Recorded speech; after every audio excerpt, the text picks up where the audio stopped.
والله ما هتعمل فلوس. روق، مش هتعمل فلوس من اي مجال. اهلا بيكم في فيديو جديد من سلسله من الاخر. شتت ها؟ عادي عادي والله، وطبيعي، وفي الوقت الحالي طبيعي. ده مش حاجه تضايقك، احنا بس هنتكلم في الفيديو ده عن الكلام ده بيجي منين ونستغله ازاي، وايه انسب حاجه تخلينا مش مشتتين ونركز في حاجه بعينها، حاجه معينه. لان انا يعني عندي خبره ما شاء الله من 2015 في الكلام ده. بادئ ان انا بعمل جرافيك ديزاينر، ورحت عامل جوجل ادسنس، رحت عامل اعلانات، رحت داخل في البرمجه، رحت داخل مش عارف فين، رحت عامل ايه لحد لما وقفت في الاي كوميرس والدروب شيبينج عامه، ومسكت السكه وقلت بس استغل كل اللي انا عملته في السنين اللي فاتت كمهارات بقى، اللي هو ازاي اصمم، اعمل الويب سايت كبرمجه، طب ازاي اعمل. فالحمد لله كل الكلام ده مع التسويق، وان انا قعدت فكره 3 4 سنين في تسويق، فده خلى عندي النولج ان انا اقدر امسك ستور بشكل كده. فاهم الفكره؟ فيعني اتشتت كتير زمان. فهجيب لك من الاخر الدنيا بتمشي ازاي، وازاي نستغله، وازاي نمسك حاجه معينه وما نحلهاش من الاخر. في البدايه التشتت بيجي منين؟ التشتت بيجي منين يا معلم؟ ان احنا في الوقت الحالي كل حاجه متاحه. كل حاجه متاحه، دخلت اي مكان عملت سيرش في اي حاجه هتلاقي، وهتلاقي ناس كتير بتتكلم عنها وبتشرح وبتقول لك تعمل ايه وتسوي ازاي. دخلت في شات جي بي تي، والله عايز اعمل كذا، اقول لك بس كده عيوني، يلا بينا نعمل الفكره. فده بيخلي عندك كل المجالات متاحه، فانت بتقف عند ستيب ايه؟ اخش انهي مجال؟ اخش ده ولا اخش ده ولا اخش ده؟ وتخش ده، فتلاقي نفسك طب والله مش يمكن المجال التاني. طب تخش المجال التاني، طب والله الاول كان حلو، طب ايه رايك اخش في التالت؟ فتلاقي عندك ان انت عمال تلم. والالجوريزم دلوقتي بتاعت السوشيال ميديا او اي منصه مش بتحلك. دلوقتي مثلا على سبيل المثال، دخلت في الانستجرام بتقلب في الريلز عادي، قابلك فيديو عن التداول، فوالله قلت تخش تشوفه. فدخلت اوب، حلو ماشي خلاص هعديه. عديت فيديو التاني التالت، تداول تاني، رحت مكمل. بس الالجوريزم شافك ايه؟ انت بتحب التداول، تعال. فتعالى دي بقى مش هيحلك. هتلاقي عندك يوميا اكتر من 15 20 فيديو ريل او اي حاجه لها علاقه بالتداول. ناس كتير بتتكلم وبترشحك، بص انا عملت فلوس، بص انا عملت فلوس، بص والله ما هتعمل فلوس. روق، مش هتعمل فلوس من اي مجال. خدها ايه كده في البدايه، بسم الله الرحمن الرحيم. مش هتعمل فلوس من اي مجال. ليه؟ لان انت عنصر الخبره مش موجود. والله اللي بيجيب فلوس ايه؟ مش المجال، الخبره في المجال. حطها بالله عليك قاعده، ان انت مش هتكسب فلوس غير لما يكون عندك خبره في مجال معين. الناس اللي بتكسب من التداول دي مفيش من اول كذا وخش السهم اطلع هتكسب لا.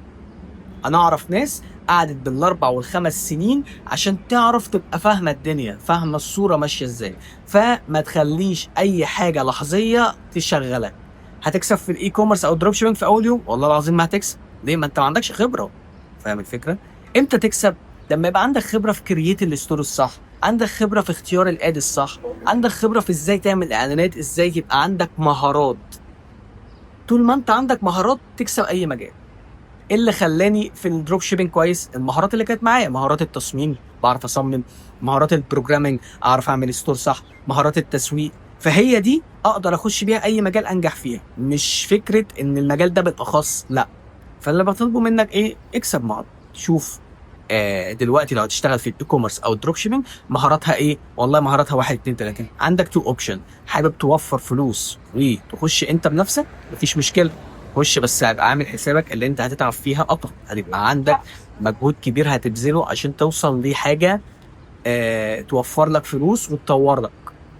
مش حابب توفر معاك بادجت كويسه، حابب تحطها، والله تعالى يا ديزاينر، تعالى يا اللي بتصمم الموقع، تعالى يا اللي بتعمل اعلانات، افهم الكونسيبت واشتغل. ارشح بكده؟ والله ابدا. انا ارشح خدها. انت طالما عايز تفتح باسيف انكم، اللي هو حاجه جانبيه او حاجه تستمر عليها بيزنس، لازم تبقى فاهم كل تفصيله في الاول. لازم تبقى عارف تمشي منين وتيجي ازاي، عشان لما تعين حد تعرف تتابعه. ما ممكن يسرح بيك، ممكن يقول لك بص التصميم ده خلي بالك هو اللي بيجيب وهو اللي بيعمل، انت ما تعرفش، هو اداك كلمتين اقتنعت شكرا. هل ممكن يكون ما يجيبلكش حاجه؟ طبيعي جدا. ليه؟ هو الراجل بيعرف يصمم بس مش بيعرف يبيع.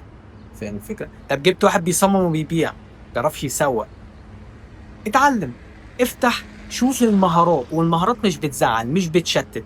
طول ما انت بتكتسب مهارات وبتسمع مهارات ومركز في نقطة المهارات، شبه مثلا البيع، شبه التسويق، شبه التصميم، شبه العلاقات، شبه الكلام، شبه كل الكلام ده، ده هيكسبك في اي حتة. في اي حتة هيكسبك، سواء في الدروب شيبينج اي كوميرس او بره الاي كوميرس. تمام. فطبيعي تعالى نتمشى شوية ندردش. فطبيعي طبعا ان بعد انت ما خلصت الكلام ده والالجوريزم ما حلتكش، فدخلت في مجال معين كده، ومش عايزين نعادي الانستجرام او نعادي اي منصه. طب ليه مش عايزين نعاديهم؟ والله يا معلم مش عايزين نعاديهم لان هم هيزعلونا من الاخر يعني. طب هيزعلونا ازاي؟ يعني الالجوريزم دلوقتي بالاي اي عارفاك، عارفه انت بتقعد على السوشيال ميديا امتى، عارفه ايه الفيديوهات اللي بتحبك، عارف ايه الفيديوهات اللي انت مش بتحبها، فاهمه كل حاجه. فاحنا نستغلها مثلا في ايه؟ ان انت دلوقتي خلاص ركزت في مجال بجد ليه مستقبل، ليه حاجه، هتبدا تعمل سيرش عليه، هتبدا تخش عليه، ما تسيبش فيديو، واي فيديو قبلك سكرول سكرول سكرول كذا، سكرول سكرول سكرول كذا. فاهم كده؟ انت هتكسبهم وهم هيكسبوك، وهيبقى في ايه، علاقه حلوه ما بيننا كلنا. فاهم الفكره؟ بدل ما ايه، تلاقي دخلت مثلا اي كوميرس مره واحده تداول، مره واحده مش عارف برمجه، مره واحده مش عارف ايه، فانت دماغك مش بتستحمل كل ده. ده غير ان اليوم بتاعك ماشي ازاي، غير كل الكلام ده. هتلاقي في الاخر مفيش مجهود ولا في طاقه ان انت تقول السلام عليكم، ابعدوا عني بقى ايه عشان انا في اللي مكفيني. انت فاهم الفكره؟ فواحده واحده كل اللي احنا محتاجينه في الوقت الحالي ان احنا نشوف بجد مهارات نتعلمها، زي مثلا البيع، التسويق، التصميم، بلاش التصميم سوري، يعني تصميم الويب سايت. يعني ده موضوع ان شاء الله بسيط، بس بتكلم على البرمجه. اللي هو تخش بقى برمجه، لان انا سوحت سنتين ثلاثه في البرمجه، وفي الاخر ايه، لقيت شوبيفاي وورد بريس، السلام عليكم يا معلم. ده انا مدرس بقى HTML CSS بوتستراب جافا سكريبت جي كويري PHP برضه لارافيل، كل الكلام ده قعدت فيه، بس في الاخر لقيت إيه؟ عادي.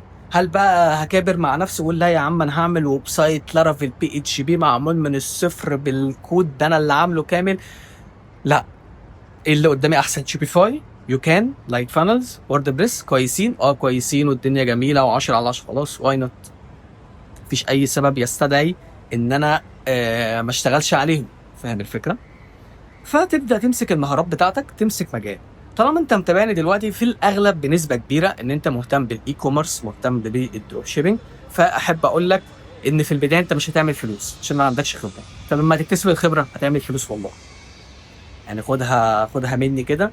طب ليه انا بتكلم بقلب كده؟ مش عشاني انا، عشان انا كنت في دبي بادئ منتور شيبس مع اكتر من 6 افراد، ولقيت ان في ناس ما شاء الله ما شاء الله عملت نتائج، يعني والله العظيم 3 خلال 5 ساعات. خلال 5 ساعات اوردر ب 700 وحاجه درهم، البروفيت بتاعه 400 300 درهم في السكه دي. فاهم؟ فلما لقيت ان كلهم مشوا على الحاجات الستبس معينه، ده اداني ثقه ان انا اتكلم في حاجات كتير. كان لي خلاص ان الواحد عمل التاني عمل. والميزه الحمد لله ان اغلبهم مش نفس المجالات، كل واحد بيختار نيتش معين، بيختار حته معينه. عشان كده بقول لك ما تشتتش نفسك، شوف مجال بعينه، ركز فيه، شوف مهاراته بتحتاج ايه. الاورجانيك برضو كونتنت، السوشيال ميديا دي مهاره من المهارات في الوقت الحالي. لازم انت تكون في السوشيال ميديا كويس، لازم تعرف ازاي تنزل ريلز، تعمل ريلز، تعمل سواء انت لو عملت ستور دروب شيبينج هيعدي عادي. طب ايه اللي يخليه ينجح ويجيب لك مبيعات مستمره؟ البراندنج بتاعه. ان انت يا معلم كل اللي هتعمله ان انت هتكريت له حاله كده، لوجو مع ديزاينز مع ريلز مع كونتنت مع فويس مسج، ان انت تتكلم مثلا بطريقه فاني ولا طريقه بروفيشنال. كل الكلام ده لو دمجته معاك في مكان واحد، شكرا، بقى عندك حاجه قويه مع ويب سايت كويس مع فيديوز مرفوعه. كل النقط دي انت لو ركزت فيها وحطيت دماغك بس ليها، وما تخافش مفيش حاجه هتفوتك.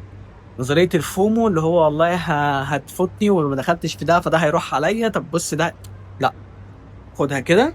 والله انا داخل المجال ده بس هدرس 1 وهدرس 2 وهدرس 3، ودي مهارات مش بتزعل.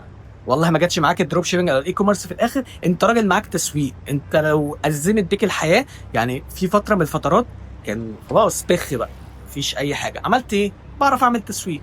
رحت لبراند قلت له بقول لك ايه، انا هعمل لك نتائج وهعمل لك اعلانات في مقابل 20% من البادجت بتاعك. اوكي، ده فين نتائج السابقه؟ نتائج السابقه اهي، يلا بينا يلا بينا، طن طن طن طن، شكرا. هل كملت في دي؟ لا ما كملتش، هي كانت بس سبب، معايا مهاره طلعت بيها فلوس ان انا ادخلها في حاجه تانية. فاهم الفكره؟ فحاول تستغل الموضوع ده، حاول ان انت تتعلم الحاجات دي، تركز في حاجه معينه. وموضوع السوشيال ميديا عارف انه هيسوقك، ما تسيبش نفسك ليه، لقيت نفسك هتقع، اهدى كده، كلمه، انت فاهم الفكره؟ شوف ايه اللي ممكن تعمله. هطلع ريزه ايوه، بس خلي دماغي مركزه في حاجه واحده، لان طبعا في ناس كتير بتتكلم. وفي النهايه تعال نرجع بقى، عشان ايه كده، ايه البيت هيبعد عليا، وانا صراحه كنت جايه معايا بقالي كام يوم عايز اصور الفيديو ده على الفيو هنا معاكم وانا بتمشى وبعمل. اي نعم، خلني الحظ ان الدنيا حر ونزل بكم، بس مش مشكله يعني، حصل خير. بس في النهايه يعني بالتوفيق لكم كلكم، واتمنى لكم ان شاء الله النجاح والتوفيق والتركيز. واخد بالك من التركيز دي، رميها لكم برضو. وشوف حاجه معينه، خد مهارات. بعد ما تاخد مهارات ركز في مجال، بعد كده ادي وقتك ليه، عامله كأنه بيزنس حقيقي، ما تعملوش ان هم سبوبة. لان انت لو عملته ان هو سبوبة، ان هو هيجيب فلوس وهيخلع، مش هتلاقي القدرة على الاستكمال. يعني انا جايلك من هناك وبقولك حاول تعامله كده، ده بيزنس حقيقي.